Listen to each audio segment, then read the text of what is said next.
Αδελφοί, γεια σας. Σε αυτό το βιντεάκι το οποίο θα κάνουμε τώρα θα μιλήσουμε για τον Υπουργό των Οικονομικών της Αιθιοπίας, της τότε Αιθιοπίας, της Βασιλίσσης Κανδάκης, λέει ο Λόγος του Θεού, ο οποίος ήταν, λέει, ένας ευνούχος, αυτός ο υπουργός, ήταν επί πάντων, λέει, των θησαυρών της Βασιλίσσης Κανδάκης. Τον είχε διαλέξει η Βασίλισσα της Αιθιοπίας για να φυλάει τους θησαυρούς, τα χρυσάφια, τα διαμάντια και όλα αυτά. Λοιπόν, αυτό θα είναι σήμερα το θέμα μας. Ξεκινώντας όμως θα μιλήσουμε από το διωγμό, τον οποίο, ας πούμε, υπέστη η Εκκλησία τότε, την ημέρα που σκοτώσανε τον Στέφανο, έγινε διωγμός και διασπάρισαν όλοι οι αδελφοί από τα Ιεροσόλυμα, φύγανε και πήγανε στις γύρω πόλεις, γύρω κράτη, φύγανε από τα Ιεροσόλυμα για να σωθούν, να σώσουν τη ζωή τους. Ο Φίλιππας ήταν ένας από αυτούς, ο οποίος πήγε στη Σαμάρια. Εκεί στη Σαμάρια ο Φίλιππος ήταν ένας από τους 7 διακόνους που είχαν διαλέξει οι αδελφοί στα Ιεροσόλυμα για να μοιράζει φαγητά, ας πούμε, αδελφοί, έτσι. Να μοιράζει φαγητά στους αδελφούς. Ήτανε πλήρης σοφίας, πνεύματος Αγίου, διαλεγμένος, και το βάλανε στην ανάγκη εκείνη την οποία είχε η Εκκλησία. Αυτός, αφού διασπάρισαν όλοι οι αδελφοί, φύγανε, κυνηγήθηκαν, βρέθηκε, ας πούμε, στην Σαμάρια και άρχισε να ευαγγελίζει τη Σαμάρια. Οι Σαμαρίτες δέχτηκαν τον Λόγο του Θεού από τον Φίλιππο και ο Κύριος έκανε με τον Φίλιππο τεράστια και σημεία και όλη η Σαμάρια ευαγγελίστηκε, δεχτήκανε τον Λόγο του Θεού, οι όχλοι πιστέψανε και έγινε πολύ μεγάλο έργο και η Εκκλησία η εν Ιερουσαλήμης έστειλαν τον Πέτρο και τον Ιωάννη, οι οποίοι πήγανε στην Σαμάρια και προσευχηθήκανε και όλη η Σαμάρια εκεί πήρανε Πνεύμα Άγιο. Να ξέρουμε αυτό το πράγμα, ότι αδελφοί, βλέπετε ότι δεν ήταν μόνο για τους Αποστόλους το Πνεύμα το Άγιο που κάποιοι λένε, έτσι, κάποιοι οι οποίοι δεν ξέρουν. Εδώ τώρα βλέπουμε στο κεφάλαιο αυτό που θα μιλήσουμε στις πράξεις των Αποστόλων στο 8, ότι η Σαμάρια πήγανε ο Πέτρος και ο Ιωάννης, αφού δεχτήκανε το Λόγο του Θεού, προσευχηθήκανε και παίρνανε Πνεύμα Άγιο. Αν θυμάστε όμως για τη Σαμάρια, ήταν από τις περιοχές τις οποίες ο Κύριος απέφευγε να πάει, δεν πήγαινε. Και όχι δεν πήγαινε, αν πήγε για καμιά άλλη αποστολή, εκείνο είναι άλλο θέμα, αλλά γενικά δεν πήγαινε να μιλήσει περνούσε από εκεί, αλλά δεν ήταν εκεί η αποστολή του για να κηρύττει.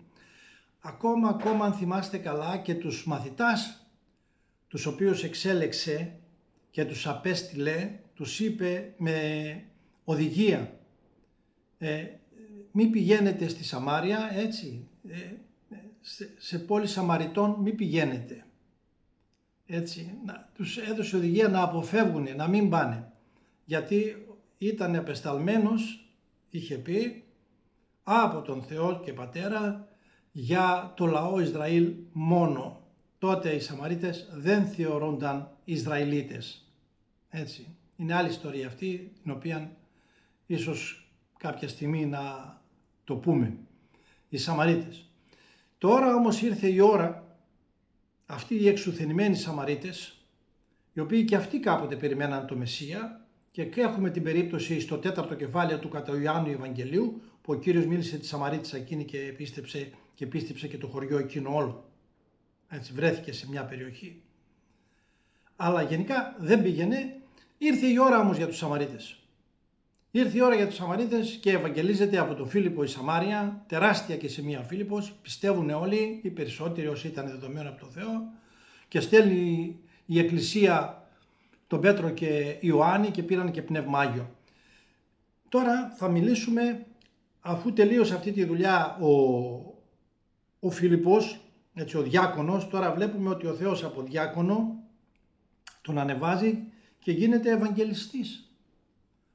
Έτσι, πιστεύουν τώρα εκατοντάδες, χιλιάδες, δεν ξέρουμε, οι περιοχές εκείνες εκεί της Σαμάριας.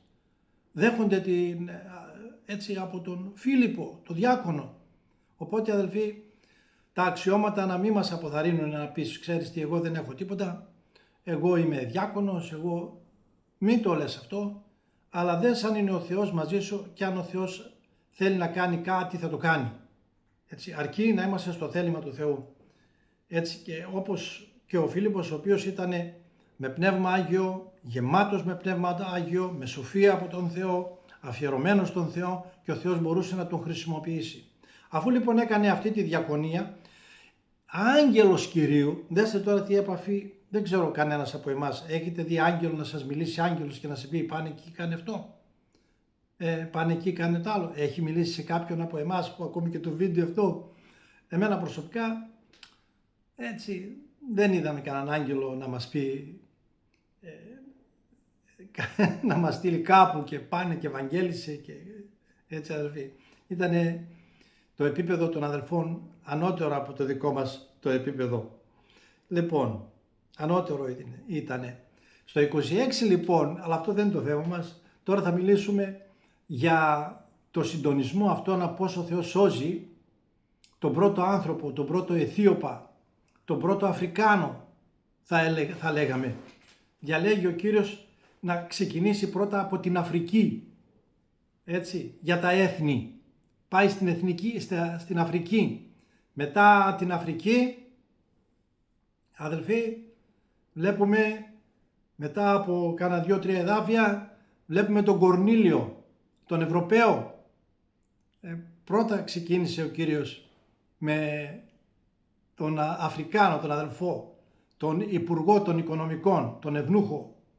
26 εδάφιο λοιπόν, 8 κεφάλαιο, πράξη των Αποστόλων. Άγγελος Κυρίου ελάλησε προς τον Φίλιππο, λέγον σηκώθητη και πήγαινε, λέει, προς τη Μεσημβρία, νότος είναι η Μεσημβρία, όσοι το διαβάζετε εδώ στο Βάμβα, στην οδό η οποία κατεβαίνει από την Ιερουσαλήμ στη Γάζα. Αυτή είναι, λέει, έρημος και χωρίς αντιλογία, έτσι, χωρίς αντιλογία λοιπόν, ο Φίλιππος πηγαίνει και ο Κύριος δεν του λέει παρακάτω τι θα κάνει. Αυτό είναι, μπορούμε να το πούμε, και συνήθεια του Κυρίου. Σε λέει κάτι να κάνεις, από εκεί και πέρα τη συνέχεια θα στην πει μετά. Συνήθως έτσι εργάζεται ο Κύριος. Όχι ότι μπορεί να το πει και ολοκληρωμένο το έργο του, αλλά συνήθως βλέπουμε διάφορους που αποστέλνει ο Κύριος, σε στέλνει πας και μετά έχει να σου πει και παρακάτω και παρακάτω, και πηγαίνει και βλέπει τώρα, ας πούμε, ο Φίλιππος πήγε, βλέπει έναν άνθρωπο Αιθίωπα, ευνούχο, άρχοντα της Κανδάκης της βασιλίσης της Αιθιοπίας, ο οποίος ήταν επί πάντων των θησαυρών αυτής. Αυτός είχε έλθει για να προσκυνήσει στα Ιεροσόλυμα. Ένας άνθρωπος, αδελφοί, ο οποίος ξεκίνησε με μια άμαξα να έρθει από την Αιθιοπία, έτσι, να πάει στα Ιεροσόλυμα μέρες, έτσι, να περπατάει μέρες με τα άλογα. Σε άλογο ήταν, δεν ξέρω πού θα ήταν η άμαξα αυτή ζεμένη, την κουβαλούσε, ας πούμε, το κτήνος, την έσερνε, αλλά δεν είναι εύκολο να πας από την Αιθιοπία να διασχίσεις στην Αίγυπτο και να πας στα Ιεροσόλυμα, και ένα πολύ δύσκολο ταξίδι, και με θυμίζει αυτό που έκανε η βασίλισσα της Σεβά, που ήρθε για να επισκεφτεί τον Σολομώντα για να ακούσει τη σοφία του Σολομώντος, η οποία ακούστηκε μέχρι εκεί. Εδώ πέρα τώρα ο άνθρωπος αυτός πήγαινε, άφησε αυτά τα που είχε, ο οποίος πιστεύω ότι είχε τα πάντα εκεί στην Αιθιοπία, ό,τι ήθελε, τις απολαύσεις του, έτσι, βέβαια ευνούχος ήτανε, αλλά όλα τα άλλα μπορούσε, ας πούμε, να τα απολαύσει, και σου λέει τώρα εγώ να αφήσω την καλοπέρασή μου, να αφήσω τα πλούτια εδώ πέρα που είχε βέβαια, σίγουρα θα είχε και την εξουσία να περνάει καλά, αλλά δεν τον ενδιέφερε αυτόν να χαϊδεύει τα χρυσά, να είναι μέσα, να κολυμπάει μέσα στα πλούτη και ας μην ήταν δικά του. Έτσι, το μυαλό του ήταν να πάει στα Ιεροσόλυμα για να προσκυνήσει τον Θεό. Αδελφοί, ο Θεός μπορεί να μας δώσει. Δεν είναι δύσκολο να μας δώσει. Τα πάντα μπορεί να μας δώσει. Από τι στερήσει? Γυναίκα, δουλειά, λεφτά, υγεία, παιδιά. Ό,τι δεν έχεις, ο Θεός μπορεί να στα δώσει και να στα δώσει πλούσια. Αλλά όμως θέλει από τον άνθρωπο, ο άνθρωπος το μυαλό του να είναι στον Κύριο. Το μυαλό του να είναι στον Θεό. Ο Θεός να είναι πάνω απ' όλα στη ζωή του. Και σε αυτόν τον άνθρωπο τώρα έτσι είναι. Αυτός ο άνθρωπος έτσι είναι. Το μυαλό του ήταν να πάει στα Ιεροσόλυμα να προσκυνήσει τον αληθινό Θεό. Δεν ξέρω ποιος του το είπε, ποιος τον ευαγγέλισε, πού το άκουσε. Ενδεχομένως να ήξερε και τις ιστορίες όλες αυτές με τον Μωυσή, πώς ελευθερωθήκανε από την Αίγυπτο και πώς όλα αυτά. Και πίστευε ο άνθρωπος στον αληθινό Θεό και πήγαινε με ταλαιπωρία για να προσκυνήσει τον Κύριο. Και τώρα βλέπουμε ο Θεός να στέλνει αυτόν τον άνθρωπο, να στέλνει το δούλο του, τον Φίλιππο, για να συναντήσει αυτόν τον άνθρωπο. Αυτός ο άνθρωπος ήταν επιλεγμένος από τη βασίλισσα. Κάτι είδε η βασίλισσα ή πολλά είδε η βασίλισσα. Δέστε τι έξυπνη γυναίκα. Και τον έβαλε να της φυλάει τα χρυσά. Τον έβαλε να της φυλάει το θησαυροφυλάκιο. Τότε δεν είχαν τα νομίσματα και τα αυτά που έχουμε σήμερα. Όλα ήταν χρυσά, διαμάντια και το ασίμι ήταν πάλι ακριβά, πολύτιμα μέταλλα. Και ό,τι είχανε για όλο το έθνος εκεί, για όλο το κράτος του. Και πώς αυτή η γυναίκα με κάνει πολύ εντύπωση. Διαλέγει αυτόν τον άνθρωπο, κάτι τον είδε, κάτι, βλέπετε τι έμπειρη, για να την φυλάει τα χρυσαφικά, ας πούμε. Αδελφοί, και βλέπουμε τώρα ο Θεός να διαλέγει, να στέλνει τον Φίλιππο, τον διαλέγει τώρα αυτόν τον άνθρωπο και ο Θεός. Είναι διαλεγμένος και από τον Θεό, είναι ο πρώτος Αφρικάνος ο οποίος θα ευαγγελιστεί τον Ιησού Χριστό, τουλάχιστον γραφικά, έτσι αδελφοί, τουλάχιστον γραφικά. Μαύρος, έτσι Αιθίωπης λέει μαύρος. Αδελφός, έτσι ο πρώτος κάτοικος θα λέγαμε της Αφρικής, έτσι όπως το αναφέρει εδώ η Γραφή, δεν βλέπω κάτι άλλο εγώ. Άμα υπάρχει και κάτι άλλο μπορεί κάποιος να με στείλει ένα μήνυμα. Τέλος πάντων, ή από τους πρώτους που διαλέγει για να ξεκινήσει, ας πούμε, το έργο στην Αφρική. Τότε. Λοιπόν, τον διαλέγει ο Κύριος. Τον διαλέγει για να φυλάει τα χρυσαφικά του η βασίλισσα. Αδελφοί, πρέπει να έχουμε τα μάτια μας, προσέξτε να δείτε αδελφοί, είναι πολύ σοβαρό αυτό που σας λέω, ανοιχτά σε ποιον εμπιστευόμαστε τα πολύτιμά μας. Σε ποιον. Έχετε το νου σας. Άμα χρειαστεί να εμπιστευτείτε τα παιδιά σας, την οικογένειά σας, σε κάποιον, σε κάποια, την ψυχή σας, τη σωτηρία σας. Έτσι αδελφοί, έχετε το νου σας. Έχετε το νου, προσέξτε, μην παρασύρεστε από φαινόμενο, από το πρόσωπο, από τα γλυκά λόγια. Έχετε το νου σας και να έχετε οδηγία Πνεύματος Αγίου σε ποιον εμπιστεύεστε τη σωτηρία σας. Ποιος σας οδηγεί σωτηριακά. Έτσι, ο Κύριος να σας φυλάει και να μας φυλάει όλους αδελφοί. Όλους. Ο Παύλος είχε την εμπειρία αυτήν διάλεγε ανθρώπους και από όλους αυτούς ο οποίος ήταν μαζί του και μπορούσε να εμπιστευτεί έργο και αυτά, λέει δεν έχω, λέει, μόνο τον Τιμόθεο. Ενώ είχαν πιστέψει από τον Παύλο χιλιάδες κόσμος. Αλλά είχε διαλέξει άνθρωπο ο οποίος θα μπορούσε να τον εμπιστευτεί και τον έλεγε και μάλιστα ισόψυχό του. Είναι ένα πολύ σοβαρό ζήτημα αυτό.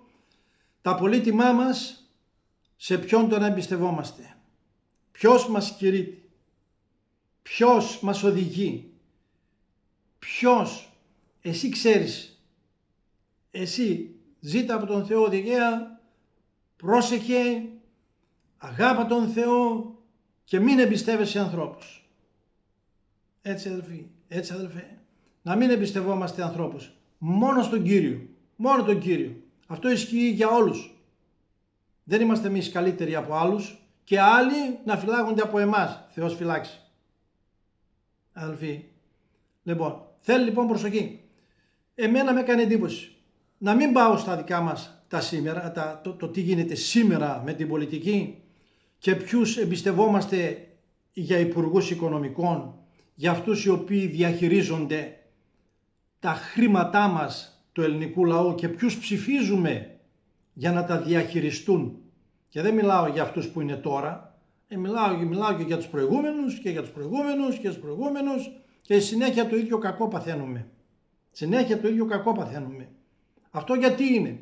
Γιατί δεν ξέρουμε, τουλάχιστον η πλειοψηφία, τουλάχιστον η πλειοψηφία δεν ξέρει, δεν μπορεί να καταλάβει ποιον πρέπει να εμπιστευτεί τον πλούτο της. Αυτό είναι εδώ πέρα, για να μοιράζεται δίκαια, για να μην είναι κλέφτες, να μην είναι όλα αυτά τα οποία ακούμε και γίνεται ένας ξεσηκωμός, ιδίως τον τελευταίο καιρό, με αυτά τα σκάνδαλα τα οποία ακούμε. Και αυτά τα σκάνδαλα τα οποία ακούμε είναι μερικά και αυτά φανερώθηκαν. Το τι γίνεται άλλο που δεν ξέρουμε είναι άλλο πράγμα. Αυτό λείπει από τον ελληνικό λαό, λείπει από εμάς. Δεν ξέρουμε, δεν μπορούμε να διακρίνουμε, ο λαός, τουλάχιστον ο ελληνικός λαός, δεν ξέρει να διακρίνει, αλλά δεν είναι το θέμα μας τώρα πολιτικό για να μιλήσουμε γι' αυτό. Αυτό για τον άνθρωπο αυτόν, τον ευνούχο, τον υπουργό των οικονομικών που τον διάλεξε η Κανδάκη, πήγαινε στα Ιεροσόλυμα, προσκύνησε για τον Κύριο Ιησού, τον διαλέγει και ο Θεός για να τον σώσει, για να ξέρετε αδελφοί ότι ο Θεός κάτι είδε και σε σένα που σε έσωσε. Μην εξουθενείς τον εαυτό σου, αδελφή, πρόσεχε. Μην εξουθενείς τον εαυτό σου, ο Θεός και σε σένα κάτι είδε. Και γι' αυτό απέστειλε και σε σένα για να σε μιλήσουν και να σε σώσει, να σωθείς. Προχωράμε λοιπόν αδελφοί και είπε το πνεύμα στο 29 εδάφιο, 8 κεφάλαιο, προς τον Φίλιππο, πλησίασε, προσκολήθητη στην άμαξα αυτή. Και ο Φίλιππος έτρεξε έτσι πλησίον στην άμαξα για να την προλάβει και τον άκουσε να διαβάζει τον προφήτη Ισαΐα, ο οποίο και διάβαζε αυτό το εδάφιο που έλεγε και θα δούμε παρακάτω τι έλεγε, και του λέει Φίλιππας, γινώσκεις, αναγινώσκεις, δηλαδή καταλαβαίνεις, γνωρίζεις αυτά τα οποία διαβάζεις. Αυτός όμως είπε, πώς να καταλάβω, λέει, αν δεν με οδηγήσει κάποιος. Πάνε μίλησε σήμερα έναν υπουργό των οικονομικών, έναν βουλευτή, έναν δικηγόρο τέλος πάντων, που νομίζουν ότι οι άνθρωποι κάποιοι είναι αυτοί, οι εγγράμματοι, οι πολλοί αυτοί. Πάνε μίλησε τον και πες τον βλέπετε ότι η ταπείνωση πως κερδίζει ο άνθρωπος αυτός και τι κερδίζει, την ψυχή του την ίδια. Δεν λέει και τι σε νοιάζει εσένα και ποιος είσαι εσύ και τι θέλεις. Βλέπετε ένας άνθρωπος ταπεινός, ο οποίος διαβάζει και παρακαλάει τον Φίλιππο να τον οδηγήσει. Δεν λέει τα ξέρω όλα. Δεν λέει τα ξέρω όλα. Πολλές φορές εμείς και ας πούμε και λίγο άμα παλιώσουμε και μετά και ποιος εσύ που θα με μιλήσεις. Δεν είναι όμως αυτό το πνεύμα του Χριστού. Δεν είναι αυτό το πνεύμα του Κυρίου, αδελφοί.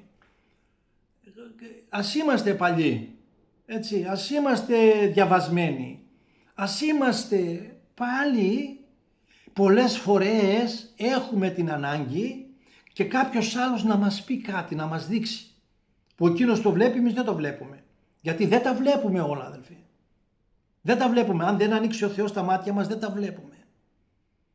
Λοιπόν, και πολλές φορές ο Θεός χρησιμοποιεί ανθρώπους. Μπορεί να λες, Θεέ μου δείξε με, Θεέ μου πες μου, και ο Θεός σε βάζει έναν άνθρωπο να σου τα πει και εσύ δεν δέχεσαι. Δεν δέχομαι. Τι χρειάζεται? Ταπεινή καρδιά και θα δεχτείς. Ταπεινή καρδιά και θα δεχτώ. Πώς, λέει, θα καταλάβω εάν δεν με οδηγήσει κάποιος? Και παρεκάλεσε τον Φίλιππο, το ανέβασε πάνω στην άμαξα και τώρα πηγαίνουν προς την Αιθιοπία. Η οδός ήταν ας πούμε από την Ιερουσαλήμ. Κατέβαινε στη Γάζα, ανέβηκε πάνω στην άμαξα και πηγαίνουν τώρα και από εκείνο το εδάφιο, δέστε τι εδάφιο διάβαζε όμως.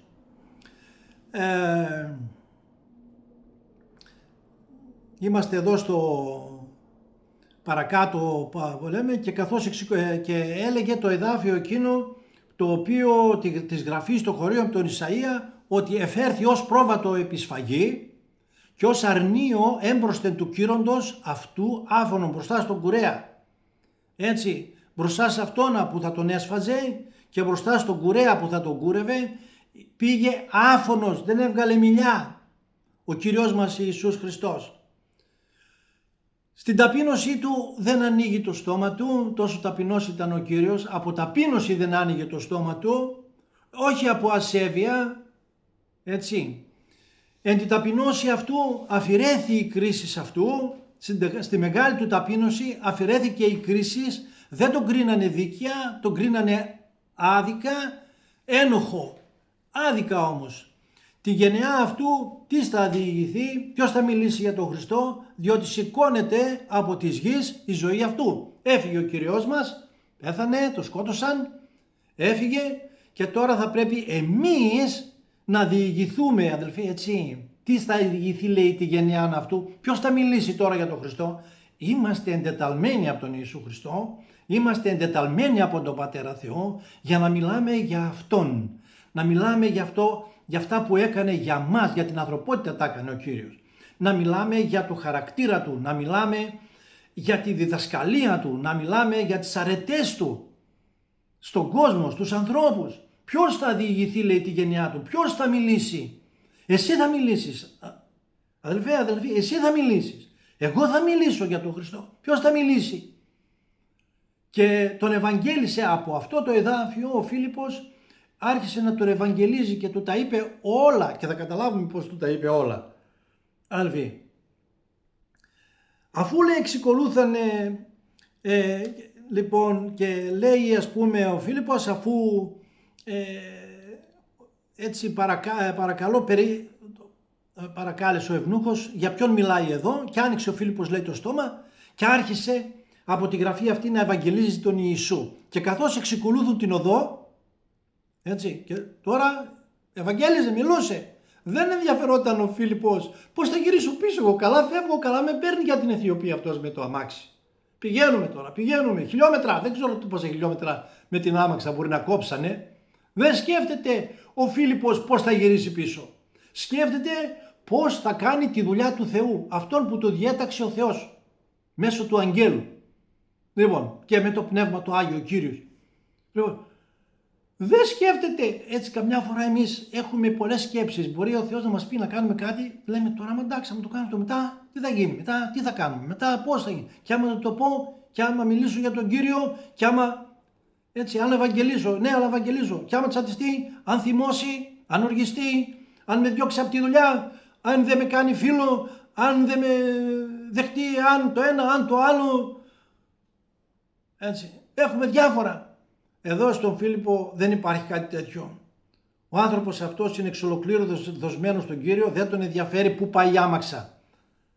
Πόσο τρέχει η άμαξα και πού πάει δεν τον ενδιαφέρει. Μιλάει για τον Χριστό.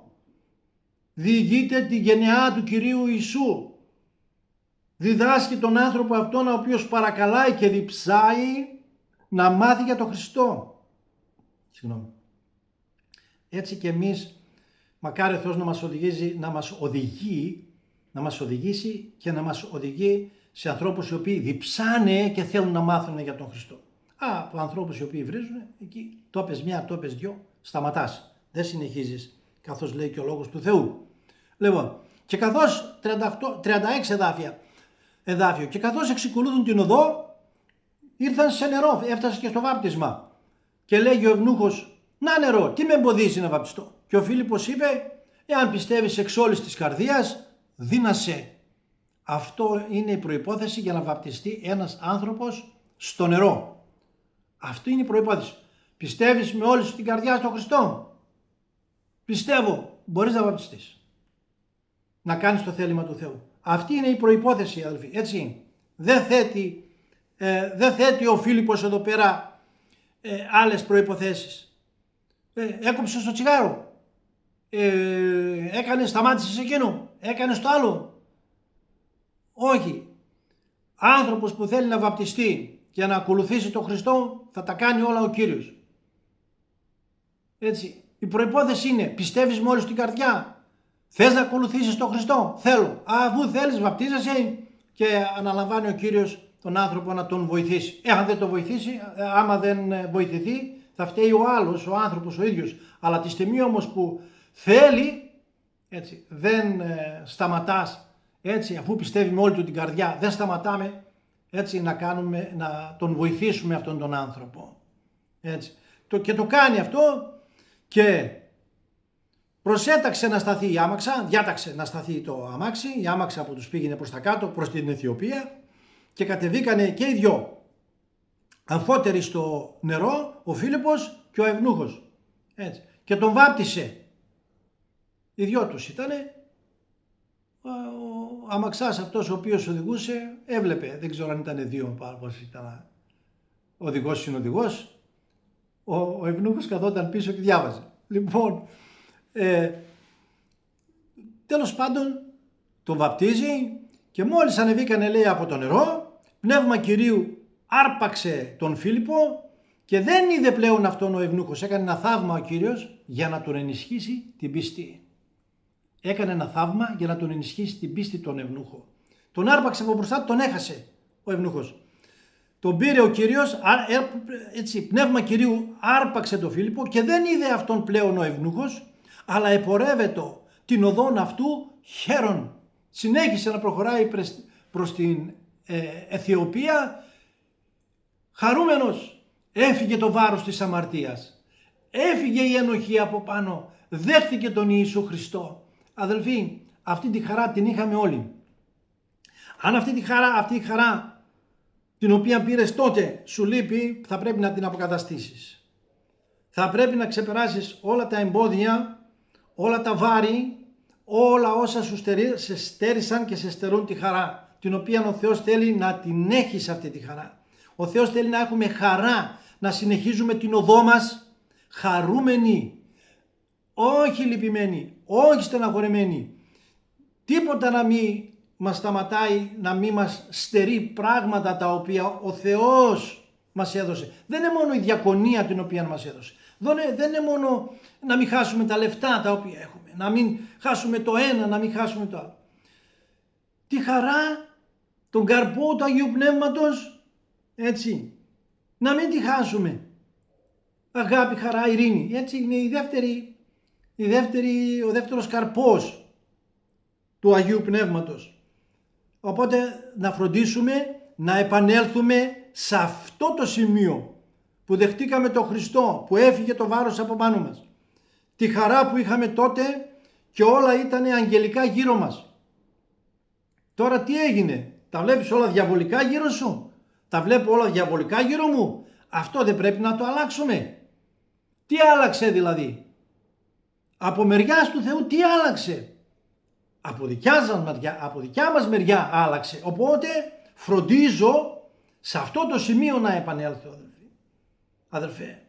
αδέλφια. Σε αυτό το σημείο να επανέλθουμε με πλήρη χαρά, να προχωράμε την οδό μας προς το σκοπό, έτσι, προς το τέλος.